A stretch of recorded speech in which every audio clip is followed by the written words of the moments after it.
نعرہ تکبیر، نعرہ رسالت، نعرہ رسالت، کل ایمان، نعرہ حیدری، حیدری، اور حبیب خدا ختم الانبیاء غلام دار صلوات۔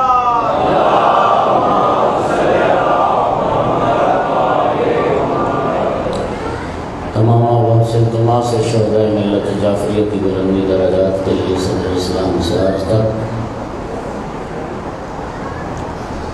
راز محبت و ولایت میں انجام دینے والوں کے لیے بالخصوص محبان علی رسول جو دنیا سے چلے گئے اور بعد میں ان کا کوئی فائدہ کرنے والا نہیں رہا، اپنے اپنے مرحومین کو یاد کرتے ہوئے اور بالاخص ان احباب نے بھی اس عشرۂ مجالس کے انعقاد میں جس حوالے سے بھی حصہ ملا ہے اور سب کے مرحومین کے لیے ایک مرتبہ سورہ فاتحہ اور 3 بار سورہ توحید کی تلاوت فرما۔ اعوذ باللہ من الشیطان الرجیم، بسم اللہ الرحمن الرحیم، الحمد للہ رب العالمین الرحمن الرحیم مالک یوم الدین، ایاک نعبد و ایاک نستعین، اهدنا الصراط المستقيم صراط الذين أنعمت عليهم غير المغضوب عليهم ولا الضالين، بسم الله الرحمن الرحيم، قل هو الله أحد الله الصمد لم يلد ولم يولد ولم يكن له كفوا أحد، بسم الله الرحمن الرحيم، قل هو الله أحد الله الصمد لم يلد ولم يولد ولم يكن له كفوا أحد، بسم الله الرحمن الرحيم، قل هو الله أحد الله الصمد لم يلد ولم يولد ولم يكن له كفوا أحد، اللهم اغفر للمؤمنين والمؤمنات والمسلمين والمسلمات الأحياء منهم والأموات، اللهم طابع بيننا وبينهم بالخيرات إنك مجيب الدعوات إنك على كل شيء قدير، کریم اللہ و بحق شہیدان کربلا و بحق اسیران کربلا، جتنے مومنین مومنات عزادار تشریف فرما سب کی حاجات کو پورا فرما، کریم مالک جو مومنین بیمار ہیں شفا کاملہ عطا فرما، جن کے لیے خصوصی طور پر التماس کی گئی میرا اللہ انہیں شفا کاملہ عطا فرما، جو مومنین بے اولاد یعنی اولاد عطا فرما، کریم مالک خالق جو بے گناہ قید رہائی عطا فرما،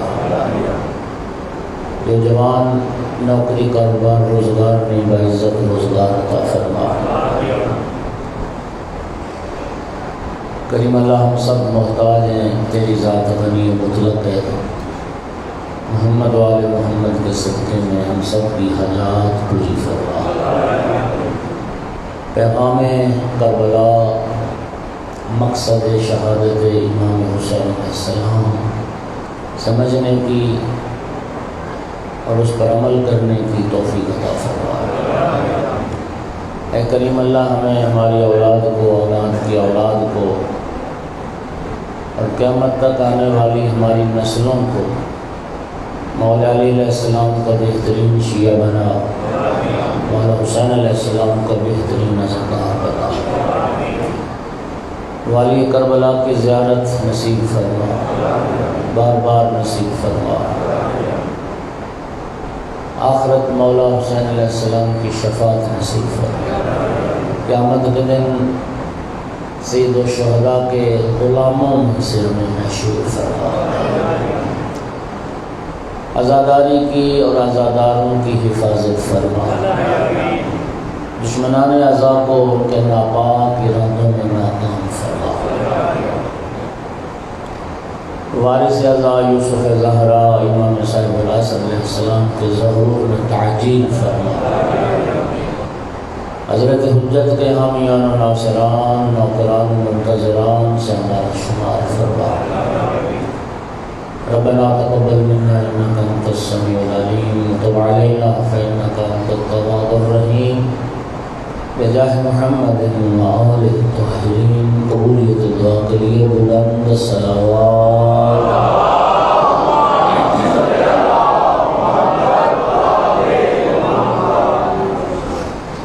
آقا کے ظہور میں تعجیل کے لیے بھی بلند تر صلوات۔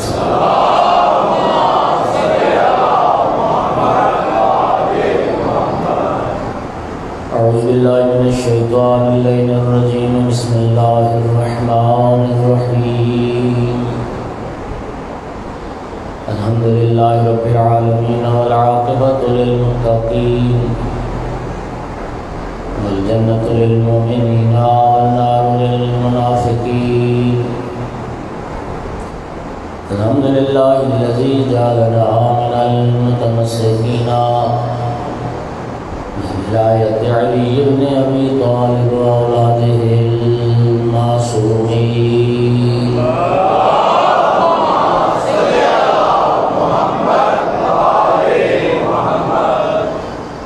الحمدللہ الذی جعلنا من الباقین علی سید الشہداء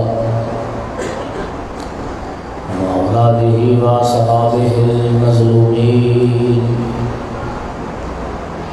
الصلاۃ والسلام والتحیۃ والاکرام علی رسولہ الکریم شفیع المذنبین انیس الغریبین رحمۃ للعالمین۔ عانی العبد المؤید الرسول المسدد المحمود الاحمد المصطفى الامجد القاسم محمد۔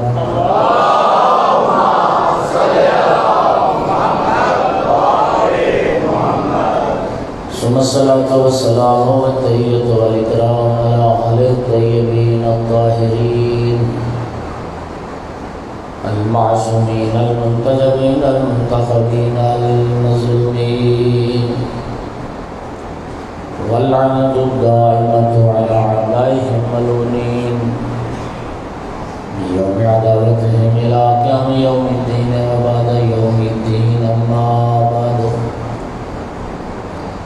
وقال سبحانه وتعالى في كتابه المجيد، بسم الله الرحمن الرحيم، يا أيها الذين آمنوا إذا ناجيتم الرسول فقدموا بين يدي نجواكم صدقة ذلك خير لكم وأطهر، فإن لم تجدوا فإن الله غفور رحيم۔ صلوات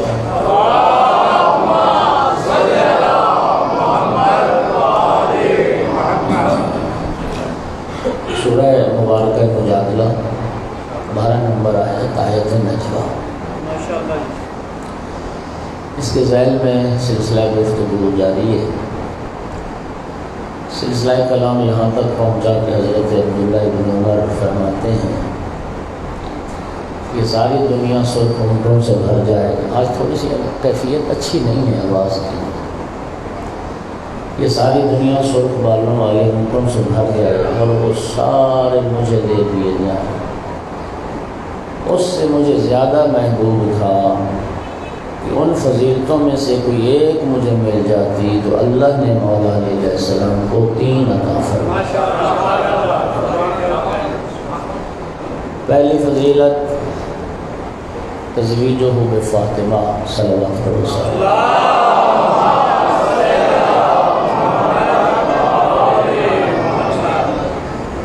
سرکار دو عالم نے جو اپنی لخت جگر کا عقد مولا علی علیہ السلام کے ساتھ پڑھا، یہ ایسی فضیلت ہے جو مولا علی علیہ السلام کے سوا اور کسی کے حصے میں نہیں آئی۔ دوسری فضیلت اعطاء الرایۃ یوم خیبر، خیبر والے دن جو رسول اللہ نے مولا علی علیہ السلام کو علم عطا کیا، یہ ایسی فضیلت تھی جو مولا علی کے سوا اور کسی کے حصے میں۔ اور تیسری فضیلت جو مولا علی علیہ السلام کے سوا کسی کو نہ ملی، العمل بآیت النجوہ، کہتے ہیں آیت نجوہ پر عمل کرنا۔ کہتے ہیں کاش میں عمل کر لیتا اور یہ شرف، یہ فضیلت مجھے حاصل ہوتی۔ میں نے عرض کیا جب آیت نازل ہوئی تو 10 دن تک یہ حکم خدا رہا، عمل کرنے کے لیے 10 دن تھوڑے نہیں، لیکن کسی نے عمل نہ کیا۔ 10 دن تک مولا علی علیہ السلام نجوہ کرتے رہے۔ 10 دن کے بعد یہ آیت منسوخ ہو گئی، آیت ناسخ آ گئی، اور 13ویں آیت اس حکم کی ناسخ ہے، اشفقت من تقدم بین یدی نجواکم صدقات۔ اے ایمان والو، کیا تم ڈر گئے اس بات سے کہ رسول اللہ کے ساتھ نجوہ سے پہلے صدقہ دینا پڑتا ہے؟ جب اللہ نے تمہیں معاف کر دے، فَإِذْ لَمْ تَفْعَلُوا وَتَابَ اللَّهُ عَلَيْكُمْ، تم نے چونکہ اس پر عمل نہیں کیا، جب اللہ نے تمہیں معاف کیا۔ ان 10 دنوں میں جو راز نیاز رہا، جو اسرار، جو علوم نبی کریم نے عطا فرمائے، وہ رسول اللہ جانے یا رسول اللہ کا وصی جانے۔ مولا امیر علیہ السلام سے ایک روایت جسے شیعہ سنی مفسرین نے بھی اور محدثین نے بھی لکھا، وہ یہ ہے کہ مولا امیر علیہ السلام فرماتے ہیں کہ میں نے ان 10 دنوں میں ہر روز ایک بات پوچھی رسول اللہ سے، ہر روز ایک سوال کرتا تھا، رسول اللہ سے جواب لیتا تھا۔ وہ 10 باتیں مولا علی علیہ السلام نے بتائی۔ جناب امیر علیہ السلام نہ بتاتے تو وہ ہمیں کیسے پتہ چلتا؟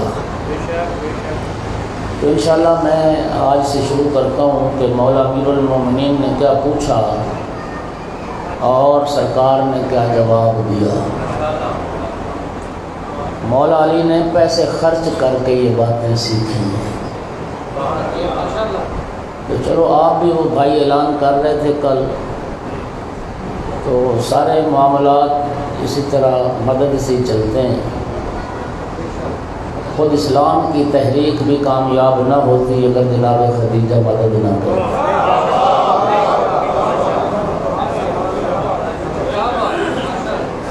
تو یہ جو اجتماعی کام ہوتے ہیں جو مدد سے چلتے ہیں، اور مولا علی کے جو پیروکار ہیں انہیں سخی ہونا چاہیے۔ کیا خیال ہے؟ راہ امام حسین علیہ السلام میں خرچ ہو جائے وہ بہتر ہے، اس پیسے سے جو بیماریوں پہ خرچ ہو جائے، جو لوگ حرام شادیوں پہ اڑا دیتے ہیں، اس سے بہتر ہے راہ حسین میں خرچ کرنا۔ ادھر ادھر خرچ ہو جائے گا نا، بس وہ ادھر ادھر ہی چلا جائے گا، جو یہاں خرچ ہو جائے گا وہ آخرت میں ذخیرہ ہو جائے گا۔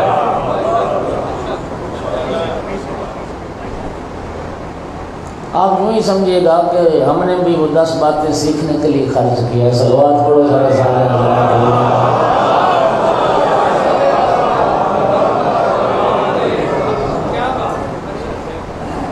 پہلے دن آ کے نبی کریم کی خدمت میں جو مولا امیر المومنین نے سوال کیا،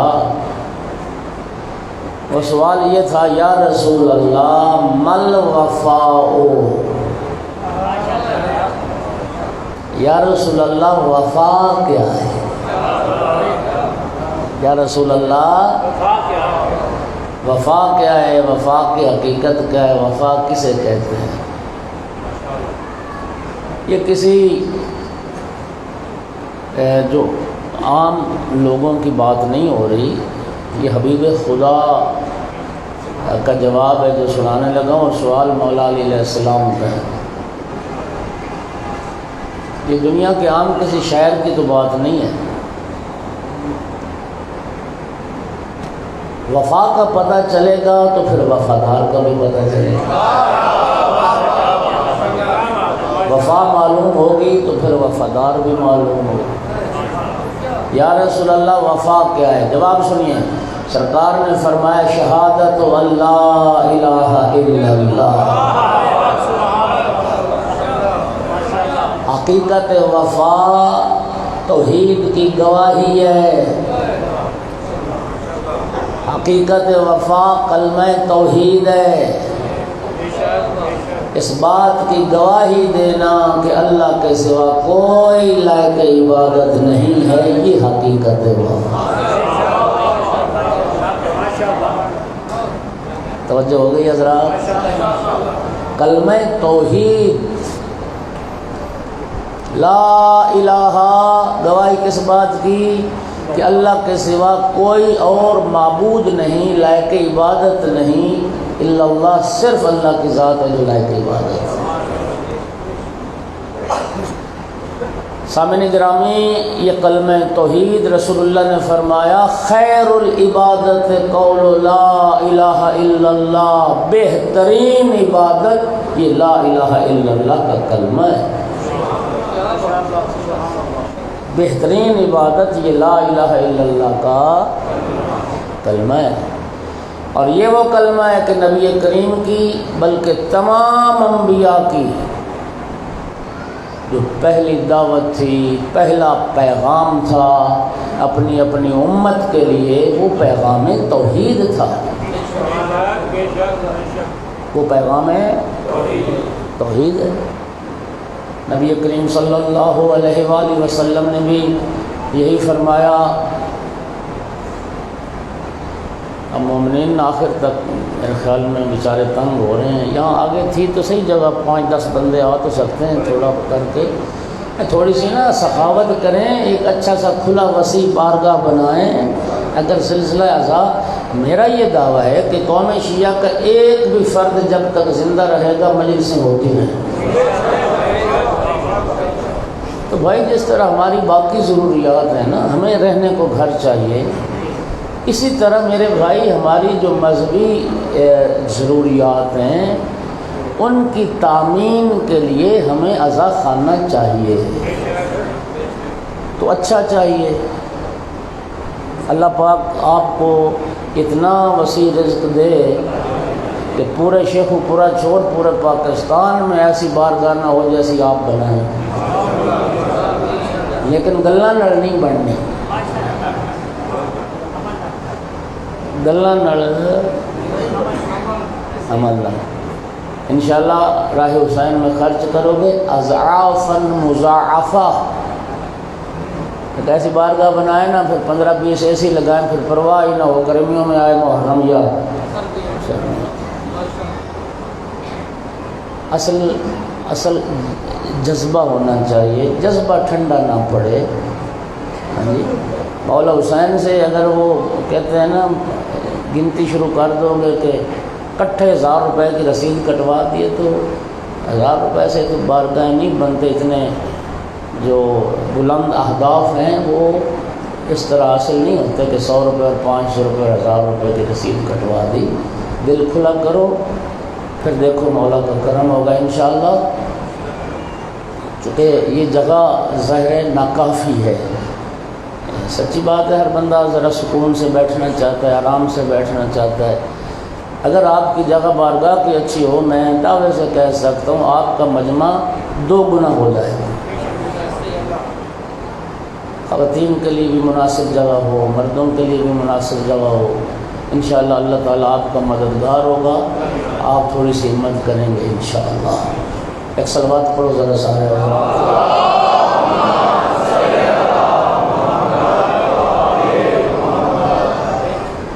بہرحال چونکہ آپ یہاں کے رہنے والے، مسئلے آپ جانتے، میں تو نہیں جانتا، یہ مشورہ میں پچھلے سالوں میں دے چکا ہوں کہ ابھی گرمی کے دنوں میں کچھ عرصہ تو رہے گا یہ محرم، یہ بھی اگر کھول دیتے نا یہ ونڈو بھی یہاں سے، تو شاید تھوڑا سا اور ہوا کی کراسنگ اچھی ہو جاتی اور ماحول اور اچھا ہو جاتا۔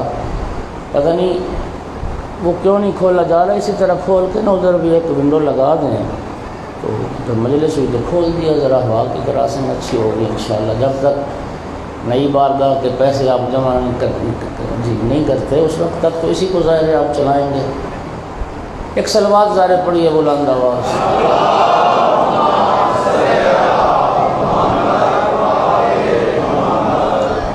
سب انبیاء کی جو تبلیغ تھی اپنی اپنی امت کو، تو سب سے پہلی تبلیغ توحید کی تبلیغ ہے۔ سب انبیاء نے پہلی دعوت یہی دی کہ اللہ کے سوا کوئی لائق عبادت نہیں ہے، صرف اللہ کی ذات ہے جو لائق عبادت ہے۔ اور نبی پاک نے بھی یہی کہا اپنی امت سے۔ رسول اللہ نے فرمایا میری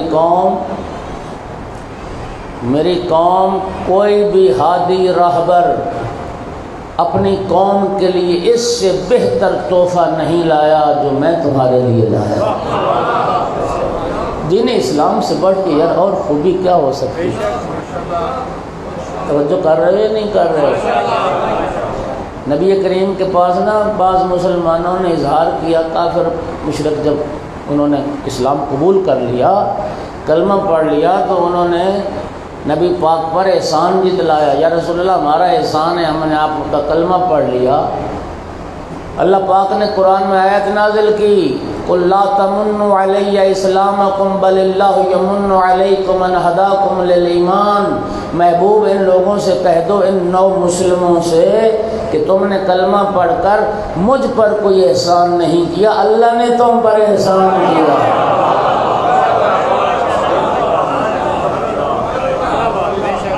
یار یہ اللہ کا احسان ہے۔ پہلے بتوں کو پوجتے تھے بدبختو، یہ اللہ نے تم پر کرم کیا کہ بت پرستی سے توحید پرستی کی طرف، گمراہی سے ہدایت کی طرف اللہ تمہیں لے کے آیا۔ یہ اللہ کا تم پر احسان ہے، تمہارا رسول پر کوئی احسان ہے نہیں۔ قولوا لا الہ الا اللہ تفلحوا۔ عموماً اس کا ترجمہ یہی کیا جاتا ہے نا کہ کہو لا الہ الا اللہ فلاح پا جاؤ گے۔ علامہ علی نقی نے کمال کیا، وہ فرماتے ہیں اس قولو کا معنی، ارباب دانش جس کو سمجھ آئے تو وہ لطف لے گا، اس قولو کا معنی زبان سے کہنا نہیں ہے۔ یہ نہیں فرما رہے رسول اللہ زبان سے کہو لا الہ الا اللہ تو فلاح پا جاؤ گے۔ قولوا لا الہ الا اللہ یعنی قائل ہو جاؤ کہ اللہ کے سوا کوئی لائق عبادت نہیں۔ زبان سے کہنا اور ہے، قائل ہو جانا، اور جب قائل ہو جانا ہے تو اس کا مطلب یہ ہے کہ تیرا کردار، تیرا عمل بتائے کہ تو صرف اللہ کو لائق عبادت سمجھتا ہے۔ بندہ کلمہ تو پڑھتا ہے لا الہ الا اللہ اور سجدہ کسی قبر کو کر رہا ہے۔ لا الہ الا اللہ پڑھتا ہے لیکن کسی درخت کو سجدہ کر رہا ہے۔ لا الہ الا اللہ پڑھتا ہے اور جملہ سخت ہے،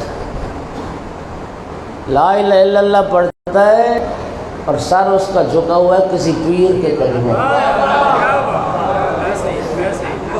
تو نے تو گواہی دی تھی کہ میں صرف اللہ کو لائق عبادت سمجھتا ہوں، اور سجدہ تو اللہ کے بندوں کو کر رہا ہے۔ پھر بتا اس کا مطلب ہے تو نے زبان سے پڑھا ہے، تو قائل نہیں ہوا۔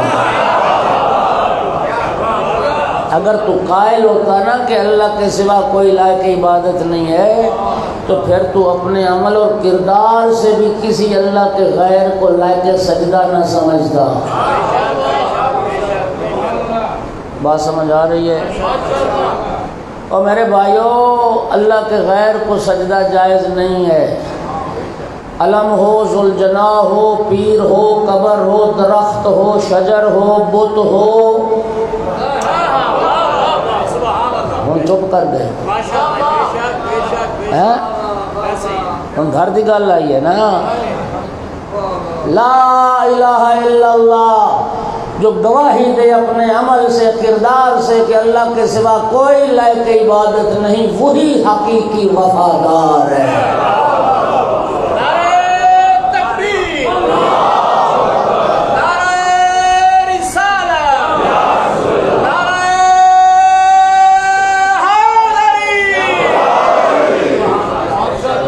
امام جعفر صادق علیہ السلام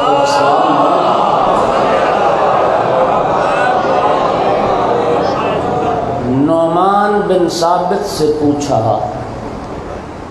کہ وہ کون سا کلمہ ہے جس کا نصف کفر ہے نصف ایمان ہے۔ نعمان جواب نہ دے سکا، آقا نے فرمایا وہ کلمہ توحید ہے، اس کے دو حصے ہیں، لا الہ ایک حصہ، الا اللہ دوسرا حصہ۔ فرمایا جو صرف لا الہ پہ رک جائے کافر ہو گیا،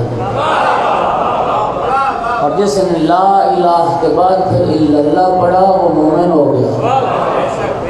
توجہ کر رہے ہو؟ اور خدا کی قسم شیعہ سنی بھائیوں، اس کلمہ توحید میں الا اللہ مشکل نہیں ہے، لا الہ مشکل ہے۔ نہیں آپ نے لطف نہیں لیا۔ او بھائی اللہ کا ماننا مشکل نہیں، جھوٹے خداؤں کا انکار مشکل ہے، اور یہی وجہ ہے کہ کلمہ توحید اللہ سے شروع نہیں ہوتا، لا الہ سے شروع ہوتا ہے۔ اللہ ماننا تو مشکل ہے ہی نہیں، اصل تو لا الہ کہنا مشکل ہے۔ سنیے ذرا میں کیا عرض کر رہا ہوں، لا الہ کہنا مشکل ہے۔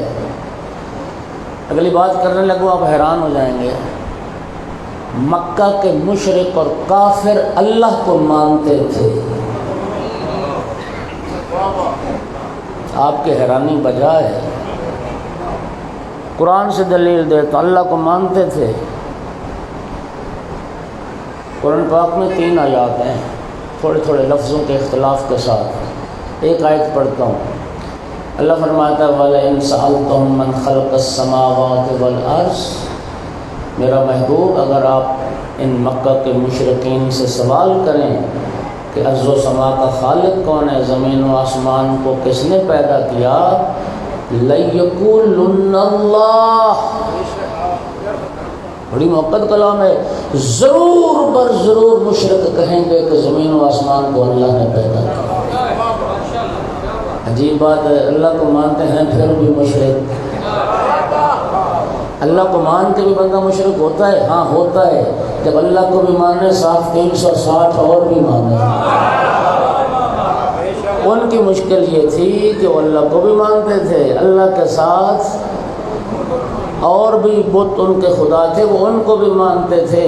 اس لیے رسول اللہ نے یہ نہیں فرمایا اللہ کو مانو، پہلے فرمایا پہلے جھوٹوں کا انکار کرو، پہلے جھوٹے معبودوں کی نفی کرو، پہلے کہو لا الہ، کوئی اللہ کی عبادت نہیں، پھر کہو ہاں صرف ایک اللہ جو اللہ کی عبادت ہے، یہ بنتا ہے کلمہ توحید۔ اور میں نے عرض کیا لا الہ کہنا مشکل ہے، بے شک لا الہ کہنا مشکل ہے۔ اس لیے تو خواجہ جمعیر کی جو معروف ربائی ہے، آپ کیا سمجھتے ہیں کہ ضرورت شعری کی وجہ سے پورا کلمہ لا الہ الا اللہ اس مصرے میں نہیں آ سکا؟ نہیں، صرف اسی چیز کی طرف اشارہ کیا، حقا کے بنا لا الہ است حسین، جھوٹوں کی نفی کی بنیاد حسین لکھ دیا ہے۔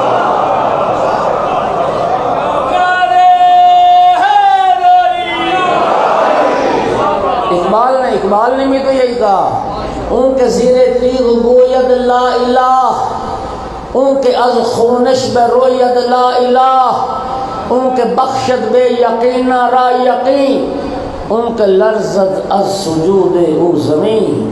کہتا ہے حسین ابن علی ہے جو خنجر کے نیچے بھی کہتا ہے لا الہ الا لا الہ، جو خنجر کے نیچے بھی کہتا ہے لا الہ۔ کیا مطلب؟ سر کٹوا دوں گا، یزید کو حاکم نہیں مانوں گا۔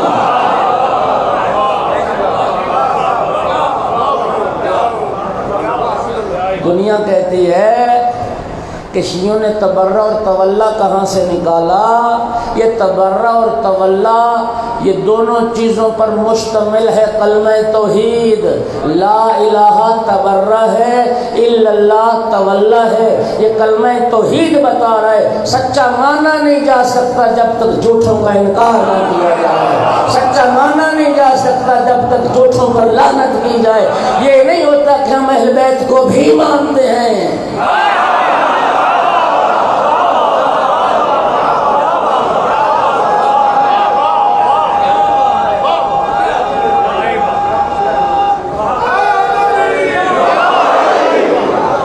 کافی نہیں ہے کہ میں اللہ کو مانتا ہوں، اللہ کے مقابلے میں جھوٹے معبودوں پہ لعنت کر، ان کا انکار کر، پھر کہ میں اللہ مانتا ہوں، تب موحد بنے گا۔ آل محمد کے مقابلے میں آنے والے جھوٹوں پہ لعنت کر، انکار کر، پھر کہے کہ میں اہل بیت کا ماننے والا۔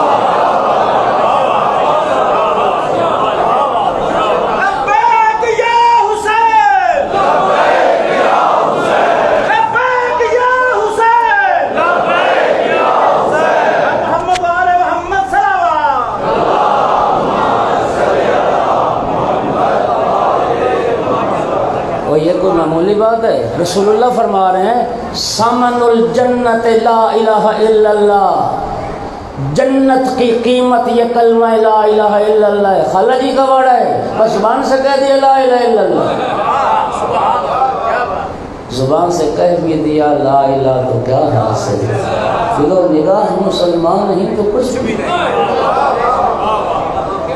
صرف زبان نہ کہے، تیرا دل کہے، تیرا قلب بولے، تیرا کردار بتائے کہ تو اللہ کے سوا کسی کو لائق عبادت نہیں۔ بہترین عبادت رسول اللہ فرماتے قول لا الہ الا اللہ۔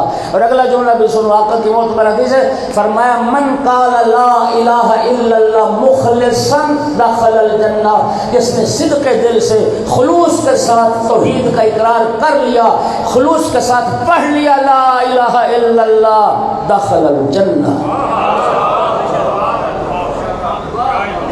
سرکار نے فرمایا من کان آخر کلام ہی، دنیا میں جس کی آخری بات ہوگی لا الہ الا اللہ، پھر جنت جانے میں صرف موت رکاوٹ ہے، جنت جانے میں موت رکاوٹ۔ شیعو اپنے عقیدہ توحید پر ناز کیا کرو، کھچڑی مت بناؤ، صلوات پڑھو ذرا سارے۔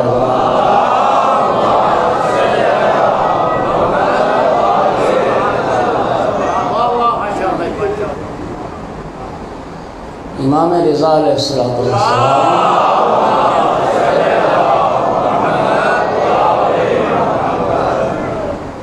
شہنشاہ عرب و عجم، والی خراسان، امام رضا علیہ السلام۔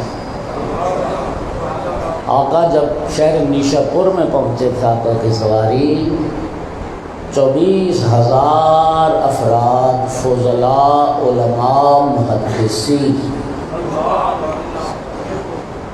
24,000۔ جب آقا محمل میں تھے، آقا پر محمل میں امام بیٹھے تھے تو یہ استقبال کر رہے تھے، فرزند رسول پردہ محمل ہٹائیے تاکہ آپ کے دیدار سے رسول اللہ کی زیارت کا شوق پورا ہو جائے۔ پردہ محمل ہٹا، لوگوں نے امام رضا علیہ السلام کی زیارت کی، فرط جذبات سے رونے لگ گئے، چیخیں نکل گئی رونے کی، عشق میں، محبت میں آقا کو دیکھ بھی رہے تھے، رو بھی رہے تھے۔ کچھ دیر کے بعد جب گریہ خاموش ہوا، ان محدثین نے خواہش کی فرزند رسول آپ کی زیارت سے رسول اللہ کی زیارت کا شوق تو پورا ہو گیا، اب آپ اپنے جد کی کوئی حدیث بیان فرمائیں تاکہ آپ کا لہجہ سن کے لہجہ رسول سننے کا بھی شوق پورا ہو۔ امام رضا علیہ السلام نے ایک حدیث بیان کی جو حدیث سلسلۃ الذہب کے نام سے موجود ہے۔ امام رضا علیہ السلام نے حدیث سے پہلے حدیث کی سند کو بیان کیا، فرمایا لوگوں میں نے یہ حدیث اپنے والد بزرگوار امام موسیٰ کاظم علیہ السلام سے سنی۔ نہیں، فضا معطر کریں ذکر صلوات سے، انہوں نے یہ حدیث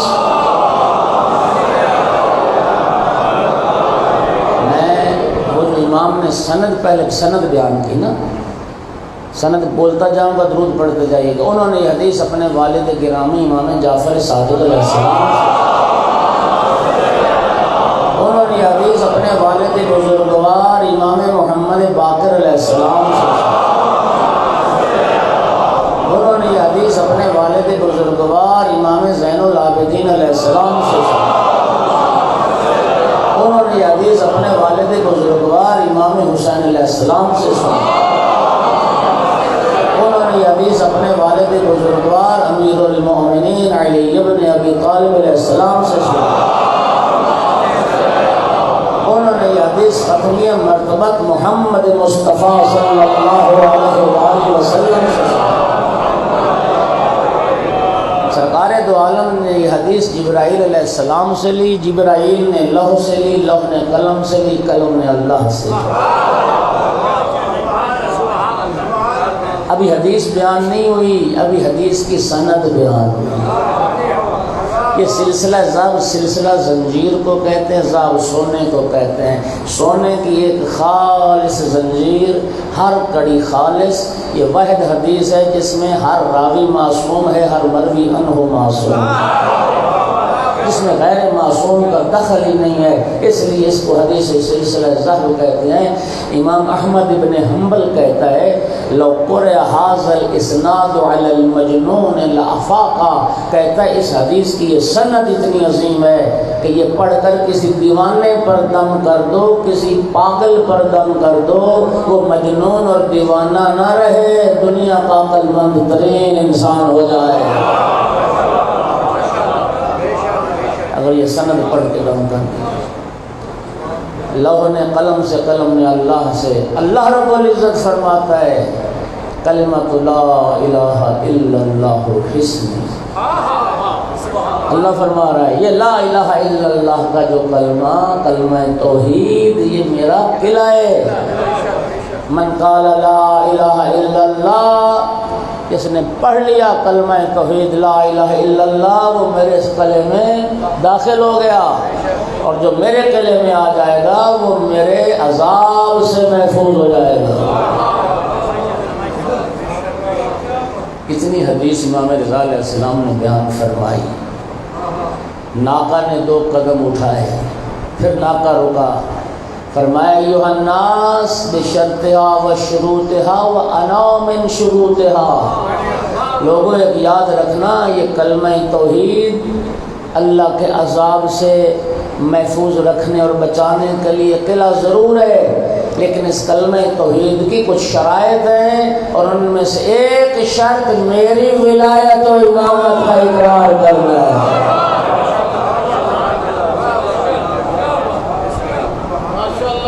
معلوم ہوا کہ کلمہ توحید یہ قلعہ بنے گا جب اس کی شرائط پوری ہوں گی۔ ایک شرط رسول اللہ کی رسالت کا اقرار، اگلی شرائط مولا علی علیہ السلام سے لے کے امام ہادی مہدی تک ایک ایک امام کی امامت اور ولایت کا اعتقاد اور اقرار، یہ اس کلمہ توحید کی شرائط ہیں، اور ان شرائط کے بغیر وہ مشروط کوئی فائدہ نہیں۔ صلوات پڑھ دو سارے حضرات۔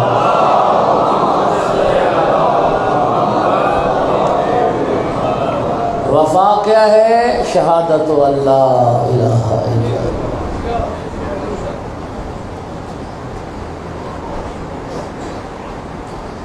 عاشور کا دن آل محمد کی قربانیوں کا دن ہے۔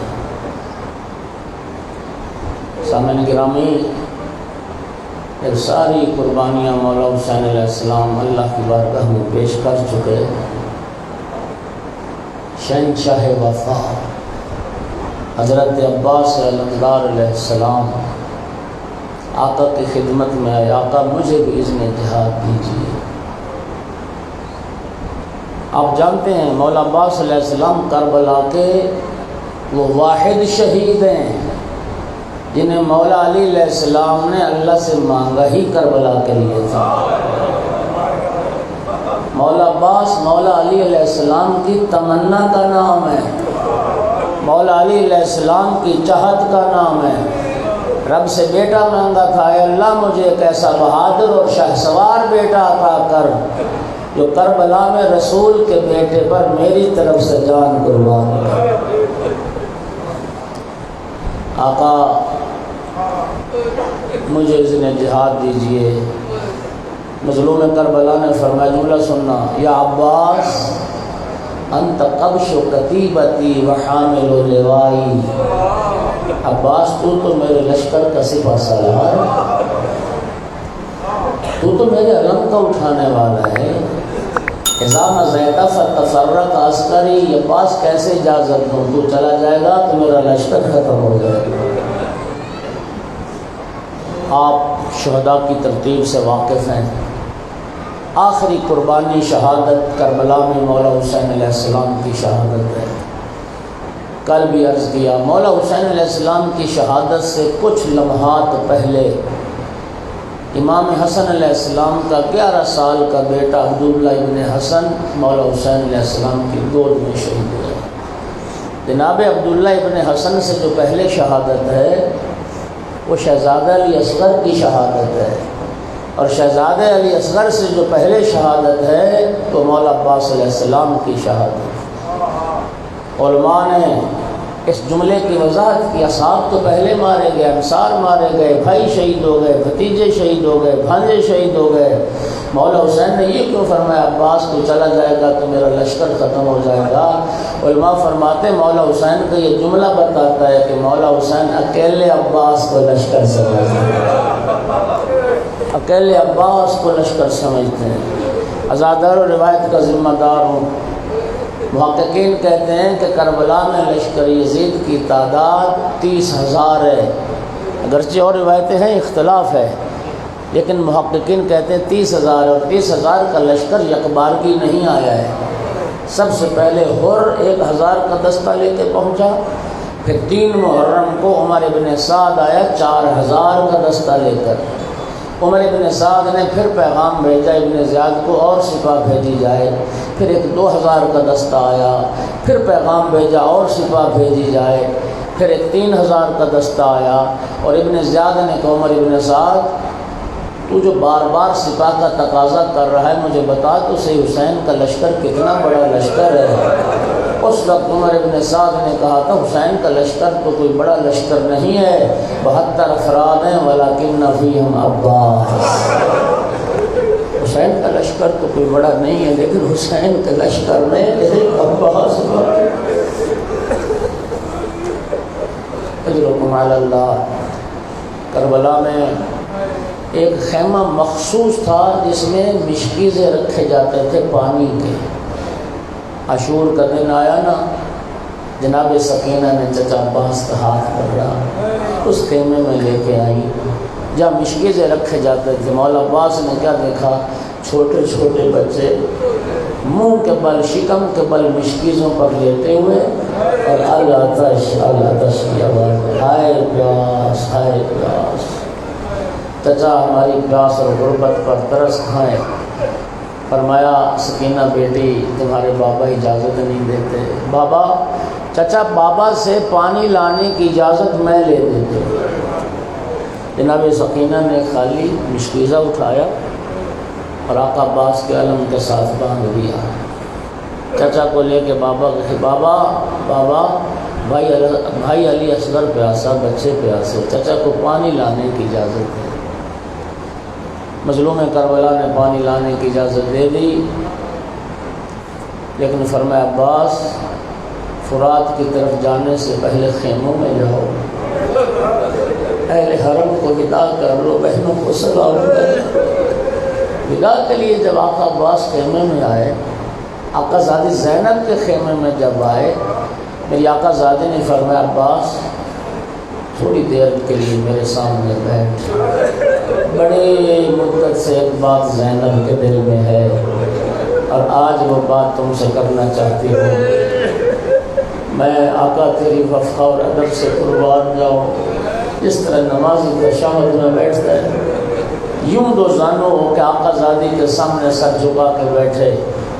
جی آقا زادی کیا حکم ہے؟ فرمایا عباس میں چھوٹی سی تھی، اپنے بابا کے زانوں پر بیٹھی تھی، اچانک میرے سر سے چادر ہٹ گئی، میرے بابا نے بڑھ کے میرے سر کے بوسے لیے، میرے بازوؤں کے بوسے لیے، میرے بابا نے رونا شروع کیا۔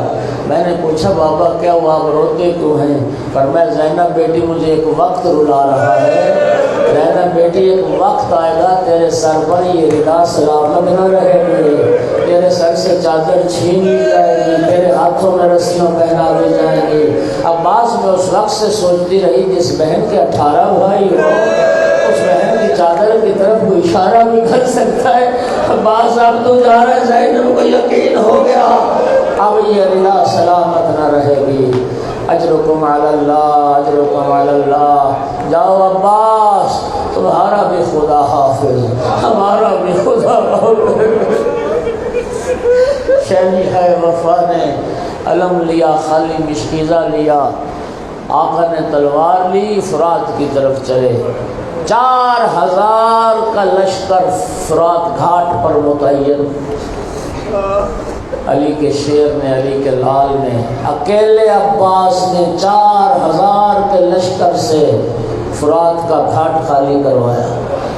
آقا عباس نے گھوڑا فرات میں ڈالا، چلو میں پانی لیا، او لشکر یزید دیکھو فرات عباس کے قبضے میں، لیکن خدا کی قسم پانی منہ کے قریب نہیں کیا۔ پیاس سے عباس نے پانی پھینک دیا، اور دنیا والوں دیکھو وفا اس کو کہتے ہیں۔ یہی تو وجہ ہے، پیاسا عباس 3 دن کا پیاسا، اور یہ فرما کے نکلا ہے واللہ لا اذوق الماء وسید الحسین عطشان۔ خدا کی قسم عباس پانی چکھے گا بھی نہیں جب تک میرا سردار حسین پیاسا ہے۔ مشکیزہ پانی سے پر گیا، ایک دعا کی، اللہم ان اطفال الحسین عطشان۔ میرا اللہ تو جانتا ہے حسین کے بچے پیاسے ہیں، میرا اللہ میں بچوں تک پانی لے جانے میں کامیاب ہو جاؤں۔ اجرکم علی اللہ۔ گھوڑے کو ایڑ لگائی، عمر ابن سعد نے حکم دیا کہ یہ خیموں تک پانی نہ پہنچنے پائے۔ عزاداروں بس ایک شکی نے وار کیا، آقا کا دایاں بازو قلم ہوا۔ آقا عباس نے رجز پڑا، واللہ ان قطعتم یمینی انی احامی ابدا عن دینی عن امام صادق الیقینی نجل النبی طاہر الامینی۔ لوگوں تم نے میرا دایاں بازو تو قلم کر دیا، لیکن میں اپنے صادق الیقین امام کا دفاع کرتا رہوں گا، میں اپنے آقا و مولا کی حمایت میں لڑتا رہوں گا۔ وار ہوا، بایاں بازو قلم ہوا، مشکیزے کا تسمہ منہ میں لیا۔ ابھی تک رخ خیموں کی طرف ہے، ایک ہی طلب ہے خیموں تک پانی پہنچے، لیکن عزاداروں بس ایک مرتبہ جو تیر لگا اور مشق سکینہ کے آر پار ہوا، پانی کا بہنا تھا، عباس کی آس ٹوٹ گئی۔ پانی کا بہنا تھا۔ عزاداروں یہاں رک کے میری ایک گزارش سنو، میری یہ تحقیق ہے، میں نے بڑا غور کیا اس پر۔ مولا عباس علیہ السلام کی مظلومیت، کما حقہ مولا عباس علیہ السلام کی شہادت نہ کتابوں میں لکھی گئی اور نہ کسی نے آج تک پڑھی ہے۔ آپ صرف ایک اس بات پر غور کریں، صرف اس ایک بات پر غور کریں کہ 4000 تیر انداز تھا اور ان کا نشانہ ایک عباس تھا۔ کیا حالت ہوگی میرے آقا عباس کی۔ عزاداروں متعدد تیر مولا عباس کے بدن میں پیوست ہوئے، پیشانی میں تیر لگے، سینے میں تیر لگے، ایک تیر آقا عباس کی آنکھ میں پیوست ہوئے۔ خدا نہ کرے، خدا نہ کرے کسی کی آنکھ میں تنگا پڑ جائے، وہ کیفیت جانتا ہے کہ پھر کیا تکلیف ہوتی ہے، اور جس کی آنکھ میں تیر پیوست ہو جائے، بازو کٹے ہوئے تھے، آقا عباس نے زور زور سے سر کو جھٹکا دیا، لیکن جھٹکے سے تیر نہیں نکلا۔ آقا عباس گھوڑے کی زین پر جھکے، اپنے زانوں بلند کیے تاکہ 2 زانوں کے درمیان پکڑ کے یوں تیر نکال لیں۔ عزاداروں زین پر جھکنا تھا، ایک شکی نے وزنی گرز مارا سر عباس پر۔ آقا عباس پھر گھوڑے پہ سنبھل نہیں سکے۔ اجرکم علی اللہ۔ اور عزاداروں یہی وجہ ہے کہ تمام شہیدان کربلا کے سر نیزوں پر سوار کیے گئے، لیکن آقا عباس کا سر نیزے پر سوار نہ ہوا، کپڑے میں باندھ کے گھوڑے کی گردن سے لٹکایا گیا تھا۔ عزاداروں اس کی وجہ یہی تھی کہ اتنا کچلا گیا تھا عباس کا سر کہ نیزے پر سواری کے قابل ہی نہیں تھا۔ آقا عباس گھوڑے سے گرے، مظلوم میں کربلا کا نوا بلند ہوا الان ان کا سرا ظہری عباس اب میری کمر ٹوٹ گئی قلت حیلتی میری ساری تدبیریں ختم ہو گئی شامت طبیعت ہوئی عباس دیکھ دشمن تانے دے رہا ہے دشمن کہتا حسین کہاں گیا تیرا عباس مظلوم کربلا آقا عباس کے سرحانے پہنچے خدا کی قسم کائنات میں یہ صرف دو باپ بیٹا ہیں مولا علی علیہ السلام 19 کی صبح کو ضرب لگی دماغ تک مغز سر تک تلوار نے چیر کے رکھ دیا اور ضرب لگنے کے بعد علی 3 دن زندہ رہے خدا کی قسم یہ ایک ضرب کائنات پر تقسیم کر دی جاتی کائنات کا کوئی بشر زندہ نہ رہتا یہ مولا علی کی استقامت تھی بہادری تھی جرأت تھی ہمت تھی ضرب لگنے کے بعد دماغ کٹ جانے کے بعد علی زندہ رہے دوسری ہستی مولا عباس علیہ السلام کی ہے خدا کی قسم سر کچلا گیا ابھی عباس کی رمق جان باقی تھی ابھی عباس کی سانسیں چل رہی تھی جب مولا حسین آئے نا آقا عباس کے سر کو اٹھا کے زانوں پہ رکھا مولا عباس نے زانوں سے سر ہٹایا عباس میرے زانوں پر سر نہیں رکھتے عرض کی آقا میری وفا پر حرف آتا ہے آخری وقت میرے سر آپ کے زانوں پر آقا جب آپ ذوالجلال سے اتریں گے کون ہوگا آپ کے سر کو اٹھانے والا میں اتنی مظلوم نے فرمایا عباس کو فکر نہ کر میری ماں زہرا اجرکم علی اللہ فرمایا عباس آخر وقت میں کوئی وصیت خواہش آقا میں چھوٹا سا تھا میری ماں مجھے بتاتی تھی عباس تو جب پیدا ہوا تھا نا تو نے آنکھیں نہیں کھولی تھی تو نے میری گود میں آنکھیں نہیں کھولی تمہارے بابا نے اٹھایا تو نے تب بھی آنکھیں نہیں کھولی جب تیرے آقا حسین نے تجھے اٹھایا عباس اس وقت تو نے آنکھیں کھولی اور دنیا میں پہلی زیارت آقا حسین کے چہرے کی آقا میری ایک آنکھ تیر نے ضائع کر دی دوسری آنکھ کا ریت اور خون جمع ہو گیا آقا میری آنکھ کا خون صاف کر دے تاکہ آخری زیارت بھی آپ کے چہرے کی دنیا سے رخصت ہو جاؤ اور عباس نے آقا کی زیارت کی فرمایا عباس دوسری وصیت عرض کی آقا میری لاش خیموں میں نہ لے جائیے گا مولا نے فرمایا عباس میں تو ہر شہید کا لاش اٹھا کے لایا ہوں